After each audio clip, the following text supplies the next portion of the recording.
하나님의 말씀은 고린도후서 5장 1절에서 7절까지 말씀드리겠습니다. 고린도후서 5장 1절에서 7절까지 말씀. 제가 봉독에 올립니다. 5장 1절.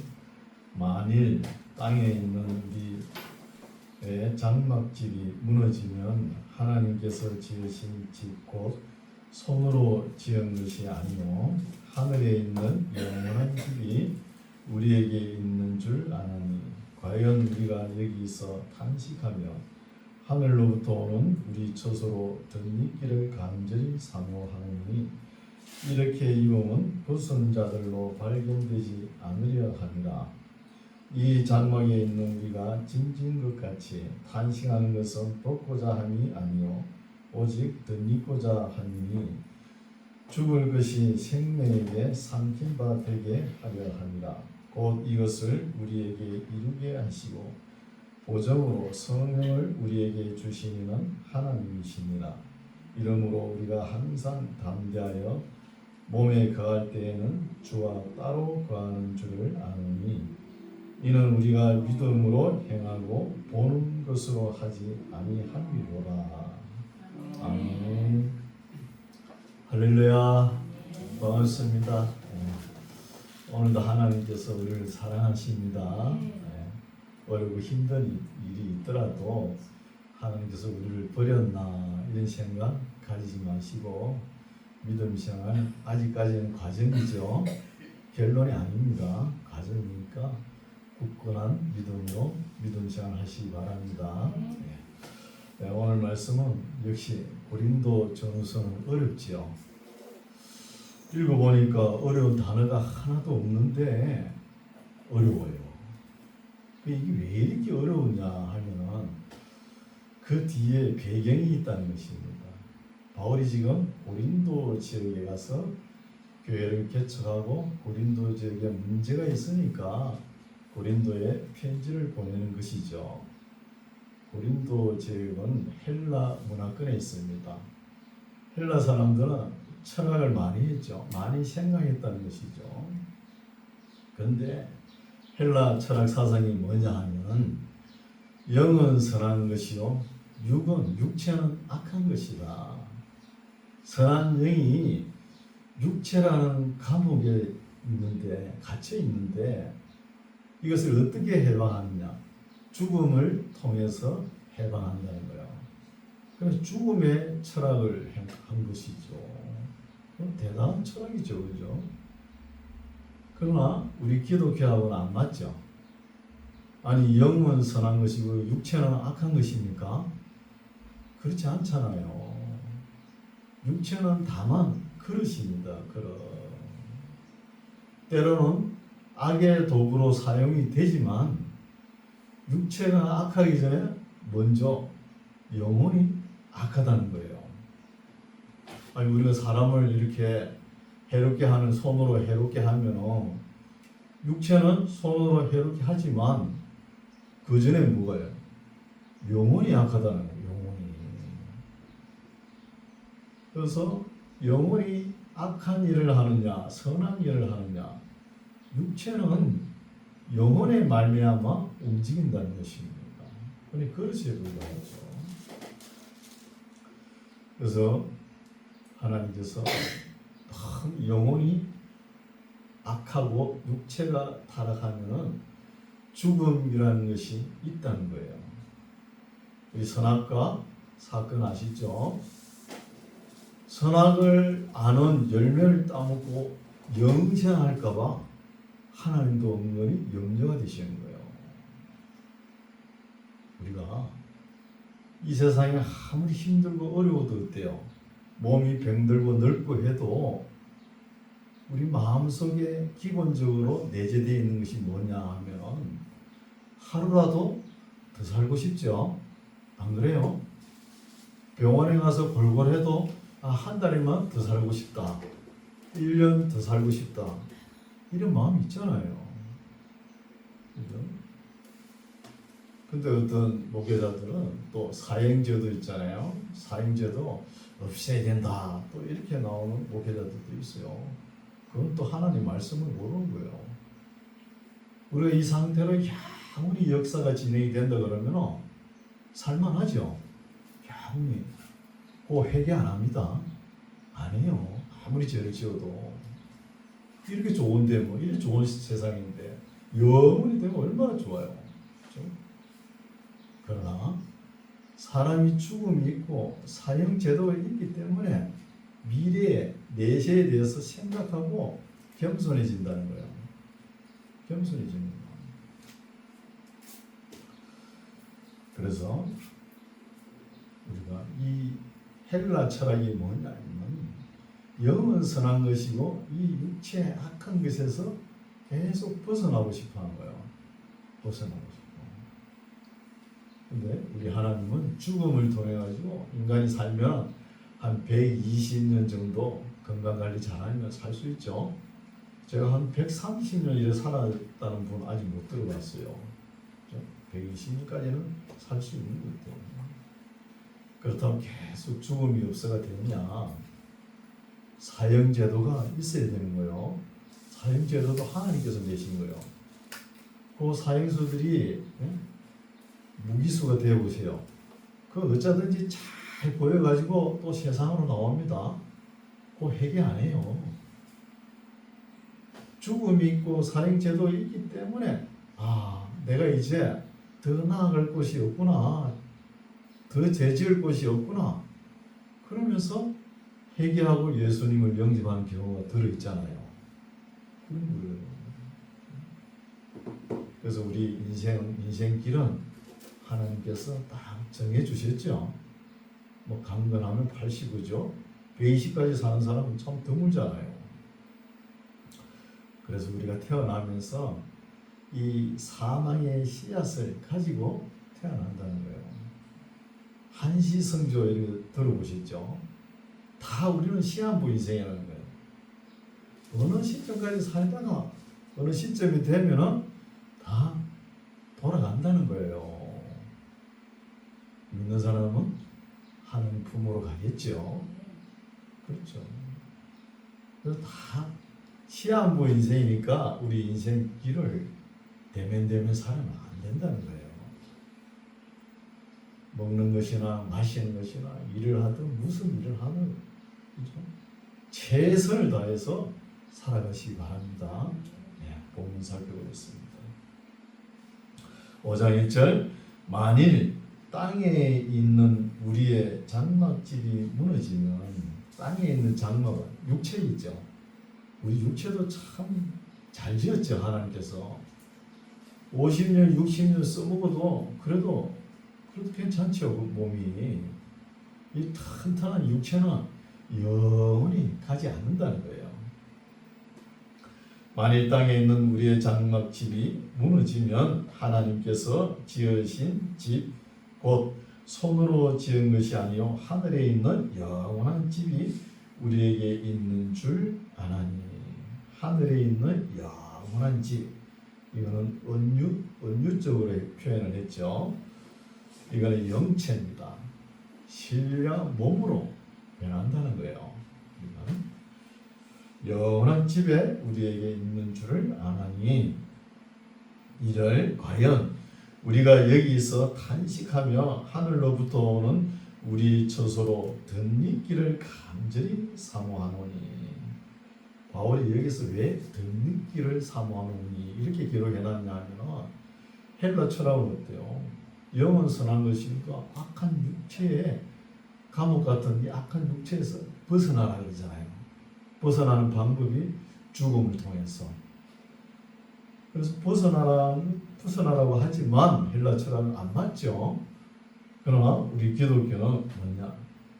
영체로 신령 몸으로 영과 같이 덧입기를 원한다는 거예요. 덧입기를 간절히 사모하노니 이렇게 입으면 벗은 자들로 발견되지 않으려 함이라. 이 장막에 있는 우리가 짐진 것 같이 탄식하는 것은 벗고자 함이 아니요 오직 덧입고자 함이니 죽을 것이 생명에게 삼킨 바 되게 하려 함이라. 헬라처럼 자꾸 벗어나고 싶어하는 거예요. 그러나 우리 기독교는 벗는 것이 아니라는 거예요. 새로운 신뢰한 몸으로 덧입다는 것이죠. 그래서 육체와 영혼이 분리되는 것이 아니라는 것입니다. 5절 곧 이것을 우리에게 이루게 하시고 보정으로 성령을 우리에게 주신 이는 하나님이시라. 보정으로 성령을 주신 거죠. 가톨릭의 추기경 있죠. 김진경 추기경인가요? 그분이 이런 말을 했죠. 그리스도는 육체가 부활한 것이 아니고 영만 부활했다 이런 말을 했죠. 그 성경 모르는 소리인 거예요. 아니 우리 예수님께서 영만 부활했다 그러면 육체는 땅에 있어야 되잖아요. 그렇죠? 땅이 없잖아요. 왜 이런 소리를 하냐면은 헬라 철학에 너무 만연돼가지고 헬라 철학 서콜라 철학에 빠져가지고 그런 소리 하는 거예요. 서콜라 철학에. 우리 예수님은 부활하셨죠? 어떤 몸입니까? 영체. 영은 어때요? 살과 뼈가 없죠? 우리 예수님은 있었다니까요. 그 증거가 어디 있어요? 아니 예수님께서 부활하시고 40일 동안 제자들에게 한 10차례 보였잖아요. 10차례 정도. 보일 때 그 바다에서 고기 잡은 그 생선 한 토막 드셨잖아요. 영체의 모습으로 보여준 거예요. 실제로 식사도 하고. 그렇죠? 그러니까 이 헬라 철학하고 안 맞는 것이죠. 헬라 철학자들이 자인에 따라는 이렇게 죽음에 대해서 해결했다 하지만 그게 안 맞는 것이죠.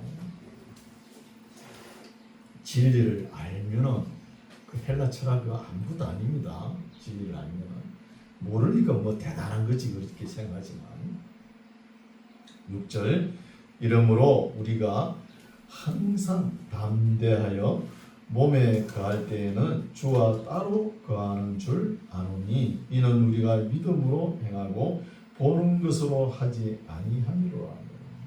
믿음으로 행한다는 것은 충성되게 성실하게 진실되게 다 포함되는 것입니다.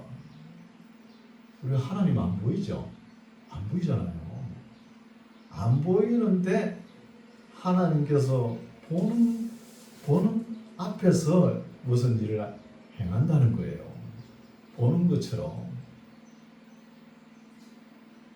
그럼 우리도 사실 그렇잖아요. 아니 세상 일을 해도 주인이 볼 때 열심히 일하는 모습 보이고 안 볼 때는 뭐 농땡이 치고 그거 참 아름답지 못하죠. 믿음으로 행한다는 사람은 하나님께서 보든 안 보든 진실되게 성실하게 행하는 거예요. 뭘 가지고? 믿음을 가지고. 하나님께서 안 보이지만 하나님께서는 우리를 본다는 거예요. 보신다는 것이죠. 8절 우리가 담대하여 원하는 바는 차라리 몸을 떠나 주와 함께 거하는 그것이다. 참 바울의 믿음은 대단한 담력을 가진 사람이죠. 바울은 대단합니다. 근데 바울의 속마음은 심정은 지금 바울이 일평생 복음을 전하면서 참 고난이 많이 따르죠. 또 몸은 어때요? 무슨 병인지 모르지만 골골골골 하면서 그래도 복음을 전하는 거예요. 바울의 심정은 지금 내가 몸을 떠나가지고 주님과 함께 거했으면 좋겠다. 이런 바울의 심정을 나타내는 것이죠. 그러나 하나님께서 바울이 그렇게 아프니까 내가 너 병을 고쳐줄게. 고쳐줬습니까? 안 고쳐준 거예요. 바울이 3번 기도했다 그랬죠? 자기 질병을 가지고. 기도하니까 하나님께서 내 은혜가 네게 족하다. 너 은혜 더 많이 받아서 더 줄 거 없다 그러지 않습니까? 9절 그런즉 우리는 거하든지 떠나든지 주를 기쁘시게 하는 자 되기를 힘쓰노라.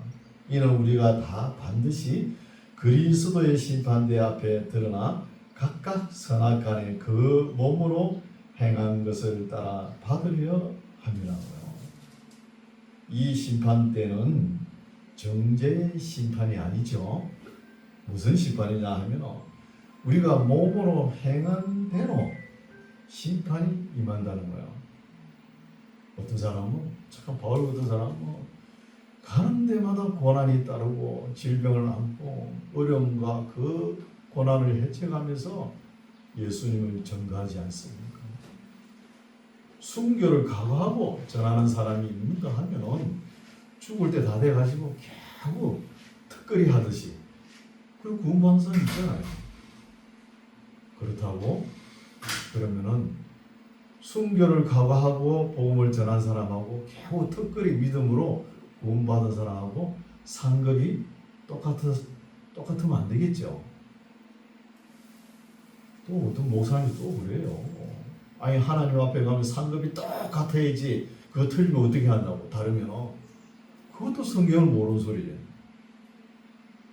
모르는 소리잖아요. 어떻게 그게 똑같습니까?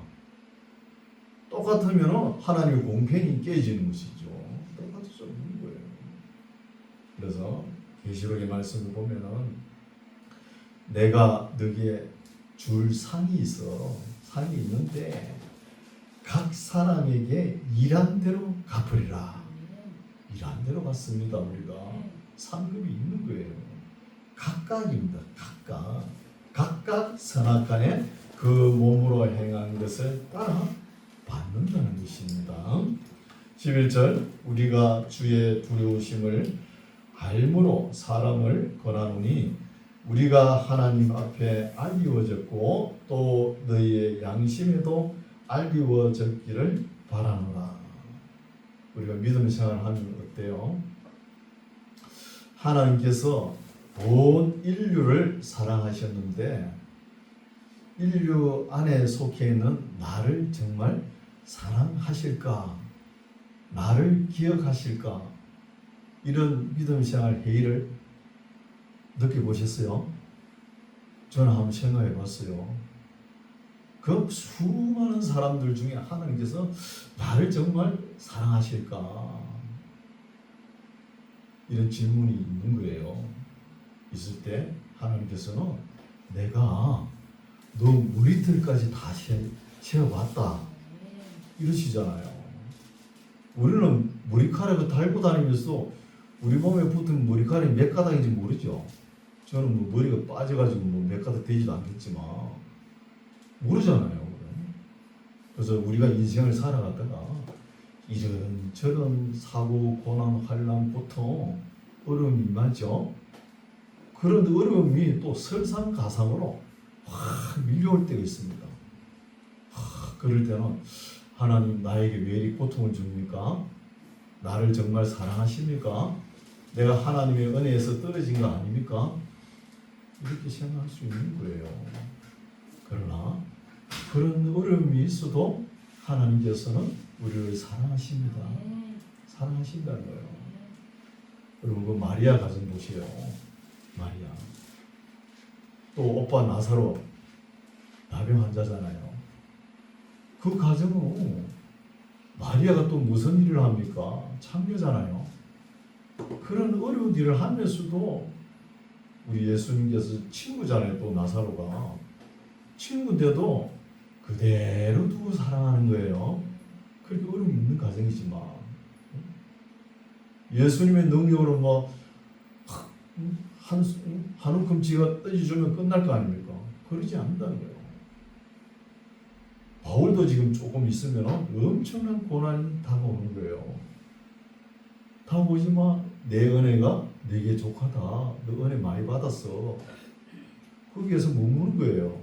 머문다고 바울이 고통이 없습니까? 고통이 있죠. 그대로 두고 사랑하는 거예요. 예레미야가 40년 동안 울잖아요. 나가 복음을 들고 나가면은 얻어 터지고 굶는 것을 밥 먹듯이 하고 그래요. 웅덩이에 빠지고 그대로 두고 살아가는 거예요. 그래서 우리가 어려움이 있다고 해서 하나님께서 우리를 사랑하지 않는구나, 은혜에서 떨어졌구나, 그렇게 생각하면 안 됩니다. 여기 바울도 그랬죠. 우리가 하나님 앞에 알리워졌다는 거예요. 졌고 또 너희의 양심에도 알리워졌기를 바란다는 것이죠. 그렇죠? 12절 우리가 다시 너희에게 자천 스스로 청구하는 것이 아니요 오직 우리를 인하여 자랑할 기회를 너희에게 주어 마음으로 하지 않고 외모로 자랑하는 자들을 대하게 하려 하는 것이라. 그래, 외모 나오죠. 사람들은 외모로 많이 자랑하지 않습니까? 자랑하는데 13절 우리가 만일 외모로 자랑하는데 외모에 미쳤어도 하나님을 위한 것이라는 거예요. 우리가 뭐 복음 전하면서 자랑하는 것이 우리 자신을 위해서 뭐 자랑하고 그런 거 아니다. 뭐 돈을 자랑하고, 그죠? 돈에 치우쳐서 또 도박에 치우쳐서 세욕에 치우쳐서 뭐 이렇게 자랑하는 것이 아니고, 미친 것이 아니고, 다만 하나님을 위한 것이라는 거예요. 하나님을 위해서 우리가 미쳐도 미쳤다는 거예요. 만일 정신이 또 온전하여도 너희를 위한 것이라는 거예요. 이런 말씀은 목회자들이 잘 들어야 되겠죠. 목회자들은 하나님 말씀 전가로 이곳저곳 많이 다니죠. 오늘은 부흥회 많이 다니지 않습니까? 목회자들이 이런 말씀을 잘 들어야 되는 거예요. 어디 부흥회 가면서 말씀 전하면서 말이야 사례비나 막 두둑이 챙기려고 그런 욕심으로 가면은 하나님의 말씀이 안 들어가는 거예요. 성도들의 마음에 문이 안 열립니다. 그저 받았으니까 그저 전해주고 오는 거예요. 그죠? 14절 아주 핵심적인 말씀이죠. 그리스도의 사랑이 우리를 강건하신다는 거예요. 다른 거 아니죠. 다른 길이 없는 거예요. 그리스도의 사랑이 우리를 강건하시고 우리가 생각건대 한 사람이 모든 사람을 대신하여 죽었은저 모든 사람이 죽은 것이라는 거예요. 맞죠? 한 사람이 모든 사람을 대신해서 죽었으면 죽은 거죠. 또 한 사람이 모든 사람을 대신해서 살았으면 살은 거죠. 죽은 것은 모든 사람을 대신해서 죽었으면 죽은 거예요. 근데 죽은 사람이 욕심이 있고 야망이 있으면 안 되는 거예요. 우리가 살아가면서 욕심은 우리 삶의 원동력이에요. 원동력이 됐어요. 그렇죠? 되지만 너무 뭐가 되겠다. 3대 욕심이 있죠. 뭐가 되겠다. 뭘 하겠다. 뭘 가지겠다. 이 욕심은 끝이 없는 거예요. 그래서 대신 죽었으면은 욕심과 야망을 내려놔야 되는 겁니다. 이 욕심이 문제죠. 15절 저가 예수님께서 모든 사람을 대신하여 죽으심은 산자들로 하여금 다시는 저희 자신을 위하여 살지 않고 오직 저희를 대신하여 죽었다가 다시 사신 자를 위하여 살게 하려 함이니라고요.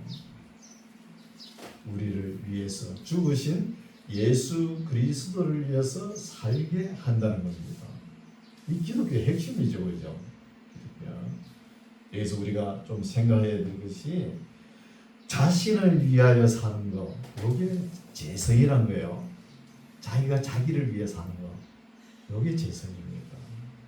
그래서 어떤 목사님은 총회장 한번 하려고 온갖 교회에 1,000번째, 1만번째, 10만 번제를 해가지고 교회 사람을 끌어모아가지고 교회 건물을 짓고 거기다 또 유명한 목사님들 초청해가지고 사례비를 툭 주고 그런 식으로 하는 거예요.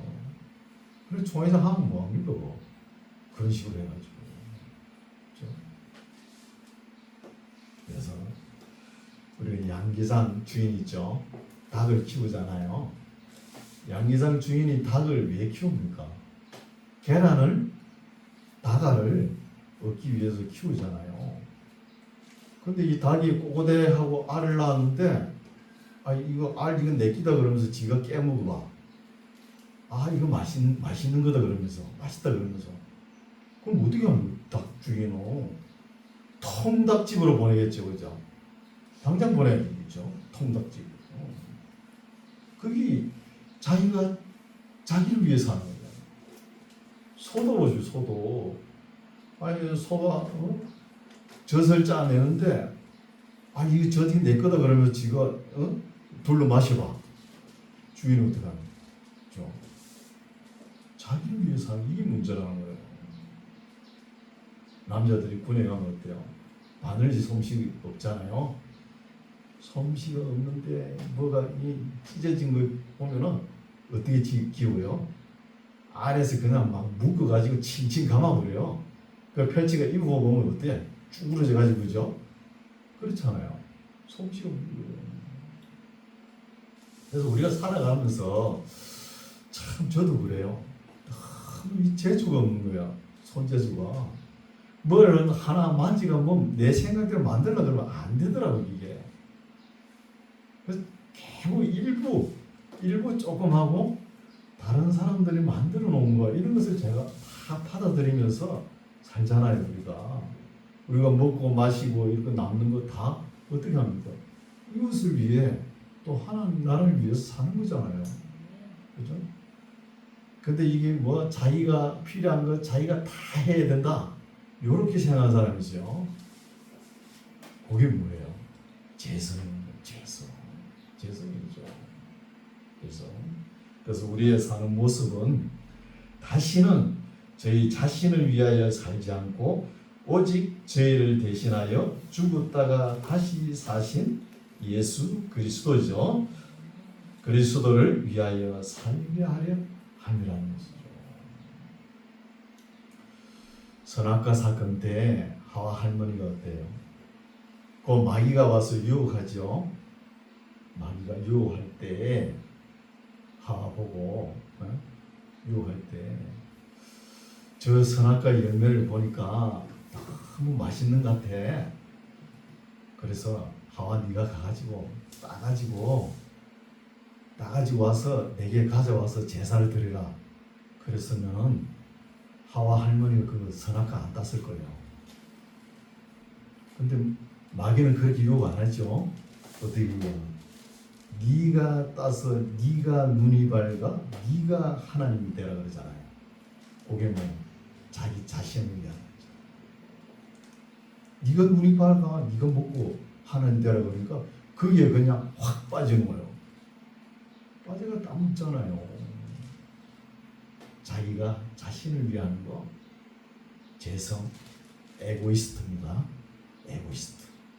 자신의 무덤을 자신의 그림을 그려놓고 그게 막 계속 파고들면 구덩이가 깊어가지고 나중에 나오지 못해요. 그렇죠?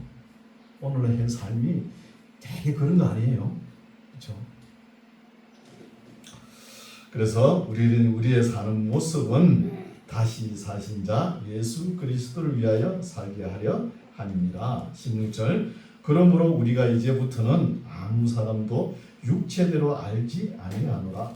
비록 우리가 그리스도도 육체대로 알았으나 이제부터는 이같이 알지 아니하노라는 거예요. 예수님을 육체대로 생각하면 어때요? 이게 잘못 본 거지요. 오해죠. 사람은 외모로 육체로 보면 안 되는 거예요. 이게 세상적인 판단입니다. 우리 예수님도 세상적인 판단을 받을 때 어땠어요? 그죠? 예수님은 저주받은 자라 이렇게 판단받았잖아요. 그때 당시에 나무 위에 달린 사람들마다 저주받은 사람이니까. 17절 그런저 누구든지 그리스도 안에 있으면 새로운 피조물이라는 거예요. 그리스도 안에 있는 것이 무엇이죠? 14절 15절에 다시는 저희 자신을 위하여 살지 않고 오직 저희를 대신하여 죽었다가 다시 사신 예수 그리스도를 위해 사는 거예요. 사나 죽으나 먹고 마시나 주를 위해 사는 것이 그리스도 안에 있다는 거. 안에 있으면은 새로운 피조물이라는 거예요. 피조물이고 이전 것은 지나갔으니, 이전 것이 뭐죠? 자기가 자기를 위해 사는 거, 먹고 마시고 이런 거 있죠. 지나가서나 보라 새 것이 되어도다. 이 말씀도 이 17절 한 절만 가지고 요절을 막 흔들고 다니면서 설교도 하고 그러는데 14절부터 알아야 됩니다. 14절부터 알고 17절 말씀을 읽어야 되는 거예요. 17절 말씀을. 18절 모든 것이 하나님께로 났나니 저가 그리스도로 말미암아 우리를 자기와 화목하게 하시고 또 우리에게 화목하게 하는 직책을 주셨다는 거예요. 복음 전도자지요. 직책이. 그래서 사람들은 하나님과 떨어져 있잖아요. 떨어져 있는 것을 다시 화합하는 것이죠. 헬라어로 카탈라소란다는데 화합하고 화목한다는 누굴 통해? 복음 전도자를 통해서. 19절 이는 하나님께서 그리스도 안에 계시사 세상을 자기와 화목하게 하시며 저희의 죄를 저희에게 돌리지 아니하시고 화목하게 하는 말씀을 우리에게 부탁하셨느니라. 이러므로 우리가 그리스도를 대신하여 사신이 되어 하나님이 우리로 너희를 권면하시는 것 같이 그리스도를 대신하여 간구하느니 너희는 하나님과 화목하라는 거예요. 화목하라. 중요하죠. 그러나 세상 사람들은 하나님과 원수된 상태에서 지내고 있죠. 그렇죠? 하나님을 모르니까 그런 거예요. 아니 윗대조 할아버지가 섬에 가서 살아보세요. 멧돼지 위에 할아버지가 섬에서 알을 낳아가지고 살면은 그 후손들은 하나님을 알아요, 몰라요? 모르잖아요. 모르는 거예요. 그래서 하나님 모르고 버성기고 살아보면 하나님께서 칼을 갈고 계십니다. 돌아오고 전도자를 보내지만 근데 왜 못 돌아옵니까? 돌아오라 돌아오라 그러잖아요. 성경이 돌아오라 돌아오는데 제가 있기 때문에 못 돌아오는 거예요. 제가 있어도 일단 돌아와야 되는 거예요. 이게 복음이죠. 이게 복음입니다. 21절 하나님이 죄를 알지도 못하신 자로 우리를 대신하여 죄를 삼으신 것은 우리로 하여금 저희 안에서 하나님의 의가 되게 하려 하심이라. 하나님의 의가 되어서 하나님 앞에 설 수 있도록 한다는 것이죠. 6장 우리가 하나님과 함께 일하는 자로서 이것은 이 말씀은 바울의 자신 인식을 나타내는 것이죠. 아이덴티티, 자신의 인식이 어떠냐? 하나님과 함께 일하는 자라는 거. 이게 동력자죠. 함께 일하는 자로서 너희를 권하노니 하나님의 은혜를 헛되이 받지 말라. 은혜 받을 때, 은혜 받고 구원 받을 때 받아야 하는 것이죠. 기회를 놓치면은 그 기회는 안 옵니다. 가라사대 내가 은혜 베풀 때에 너를 듣고 구원의 날에 너를 도왔다 하셨으니 보라 지금은 은혜 받을 만한 때요 보라 지금은 구원의 날이로다는 거예요. 내일은 없습니다. 내일은 보장되지 않는 거예요. 지금이 중요한 거예요. 지금이. 근데 마귀가 어떻게 유혹합니까? 교회 가려고 그러면 오늘 꼭 교회 가야 되냐? 다음에 가. 다음에 새털같이 많은 날이 있는데 꼭 오늘 가야 되냐? 이렇게 유혹하죠. 마귀가. 그렇다고 다음에 가고 미루고 해보세요. 영혼이 못 나오는 거예요. 미루고 하면. 3절 우리가 이 직책이 해방을 받지 않게 하려고 무엇이든지 아무에게도 거리끼지 않게 하고 오직 모든 일에 하나님의 일꾼으로 자천하여 많이 견디는 것과 환난과 궁핍과 곤난과 매맞음과 갇힘과 요란한 것과 수고로움과 자지 못한가 묻지 못한가 깨끗한가 지식과 오래 참음과 자비함과 성령의 감화와 거짓이 없는 사랑과 진리의 말씀과 하나님의 능력 안에 있어 의의 병기로 좌우하고 또 영광과 욕됨으로 말미암으며 또 악한 이름 별명이 있죠. 바울의 별명은 뭐예요? 천하의 연병이다. 나사렛 이단 개수라. 이런 별명이 붙었잖아요. 그죠? 우리 예수님 별명 어때요? 먹기를 탐하는 자요. 세리와 죄인의 친구로다. 이렇게 이야기하죠. 그죠? 그러니까 악한 별명, 이름도 가진다는 것이죠. 복음 전하기 위해서는 이름과 아름다운 이름으로 말미암으며 또 속이는 자 같으나 참되다는 것이요. 천국 가보지도 않았고 맨날 천국 타령하고 있다. 그렇죠? 그렇죠? 예수 믿는 사람 복음 전하면 천국 이야기를 하면 안 믿는 사람은 그러잖아요. 속이는 자 같으나 그게 참되다는 거예요. 참되고 무명한 자 같으나 유명한 자라는 거예요. 바울은 12사도에도 안 들어갔죠. 70이 제자도 안 들어갑니다. 무명한 자 같은데 그때 당시에 바울만은 한 실력자가 어디 있습니까? 유명한 자라는 거예요. 죽은 자 같으나 보라 우리가 살고 징계를 받는 자 같으나 죽임을 당하지 아니하고 근심하는 자 같으나 항상 기뻐하고 가난한 자 같으나 많은 사람을 부유하게 하고 아무것도 없는 자 같으나 모든 것을 가진 자로다. 참 자유한 사람이죠. 바울은 빈궁에 처할 줄 알고 풍부에도 처할 줄을 아는 일체 비결을 배웠다는 거예요. 일체 비결을 아니까 자유함이 있으니까 내게 능력 주시는 자 안에서 내가 모든 것을 할 수 있느니라.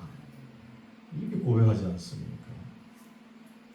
11절 고린도인들이여 너희를 향하여 우리의 입이 열리고 우리의 마음이 넓었으니 너희가 우리 안에서 좁아진 것이 아니라 오직 너희 심정에서 좁아진 것이니라. 예수 믿는 사람은 마음이 좀 둥글둥글해야 됩니다. 넓고 좁아 터져가지고 편협되면 안 된다는 거예요. 편협되면. 안희숙 여사가 쓴 책이 있죠. 걸을 수 있지. 사람이 돼가지고 걸을 수 있나? 오늘 정치를 봐도 뭐 그렇죠? 정치만 생각하면 밥맛이 떨어지죠. 걸을 수 있나? 걸을 수 있습니다. 그럴 수 있다는 거예요. 13절 내가 자녀에게 말하듯 하노니 보답하는 양으로 너희도 마음을 넓혀라. 제발 교회 나오면서 나 저 사람 꼴보기 싫어 교회 안 나온다. 그런 소리 하지 마세요. 교회는 다 죄인입니다. 다양한 사람들이 와요. 이런 사람이 있고 저런 사람이 있고 다 있는 거예요. 다양함을 수용할 줄 알아야 되죠. 14절 너희는 믿지 않는 자와 멍에를 같이 하지 말라. 의와 불법이 어찌 함께하냐. 빛과 어둠이 어찌 사귀며 그리스도와 벨리알이 어찌 조화되며 믿는 자와 믿지 않는 자가 어찌 상관할 수 있느냐. 여기 벨리알은 마귀의 자식이죠. 마귀의 자식. 하나님의 성전과 우상이 어찌 일치가 되리요. 우리는 살아계시는 하나님의 성전이라. 이와 같이 하나님께서 가라사대 내가 저희 가운데 거하며 두루 행하여 나는 저희 하나님이 되고 저희는 나의 백성이 되리라 하셨느니라. 그러므로 주께서 말씀하시기를 너희는 저희 중에서 나와서 따로 있고 부정한 것을 만지지 말라. 내가 너희를 영접하여 너희에게 아버지가 되고 너희는 내게 자녀가 되리라. 전능하신 주의 말씀이라 하셨느니라. 이 말씀은 뭐죠? 믿는 사람들이 안 믿는 사람 벨리알, 벨리알, 마귀의 자식들하고 어울리지 말라는 거예요. 딱 어울리면은 그 이해관계 때문에 항상 이용당합니다. 우리가 복음을 전할 때, 그죠? 물질적으로 많이 하죠. 그거 조심해야 되는 거예요. 우리는 선한 마음으로 복음을 전하기 위해서 하지만 그 물질 받는 사람은 주다가 안 주고시오. 그냥 털어져가지고 그래요. 복음을 전할 때는 물질보다는 하나님이 진리의 말씀을 전가하시기 바랍니다. 그래서 안 믿는 자와 믿는 사람들이 사업을 하거나 동업을 하거나 고용은 다르겠죠. 그래 되면 실패합니다. 실패하면 어떻게 해요? 하나님을 또 끌어다 붙여요. 하나님 원망하는 거예요. 하나님께서 이렇게 해주신 거 아닙니까? 그러면서 그 하나님께서 하셨어요? 지가 해놓고 말이야. 하나님 원망하는 거예요. 그래서 믿는 사람들하고 뭐 결혼을 하거나 이거 조심하라는 거예요. 올리기 힘들다는 거예요. 물질 관계는 또 교회 나오면서 형제 자매들 간에 믿는 자들 간에도 서로 이해관계가 얽히면 그거 풀기 힘듭니다. 믿음이고 뭐고 다 팔아먹어버려. 이해관계 얽히면. 그러지 말라는 것이죠. 그래서 믿는 사람들은 너희는 저희 중에서 나와서 따로 있고 부정한 것을 만지지 말라. 내가 너희를 영접하여 너희에게 아버지가 된다는 거야. 아버지가 되면은 하면 되죠. 아버지가 되고 너희는 내게 자녀가 되리라는 것이죠. 여기서 끝났으면 되는데 이 문단 끝이 7장 1절까지 가지요. 7장 1절까지. 그래서 7장 1절까지 읽읍시다.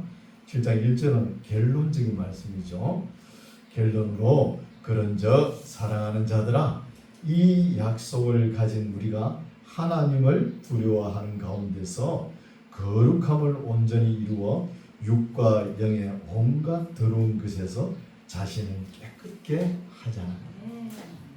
자신. 우리가 세상 더러운 걸로 믿지 않는 사람들과 어울리지 않게 거룩함을 잃지 않고 항상 깨끗하게 신앙생활하는 저와 여러분 되시기 바랍니다. 기도하겠습니다. 하나님 아버지, 오늘도 주의 말씀을 따라서 좋은 교훈을 얻게 됩니다. 우리가 배우고 익혀서 하나님의 선하신 뜻을 이해하고 땅에 사는 날 동안에 영과 육의 온갖 더러운 것에서 우리 자신을 깨끗하게 보존하고 믿지 않는 사람들, 정말 믿을 수 없는 사람들, 신실하지 않는 사람들과 얽히지 않도록 하나님께서 우리를 선하신 길로 인도하여 주옵소서. 예수님 이름으로 기도드립니다. 아멘.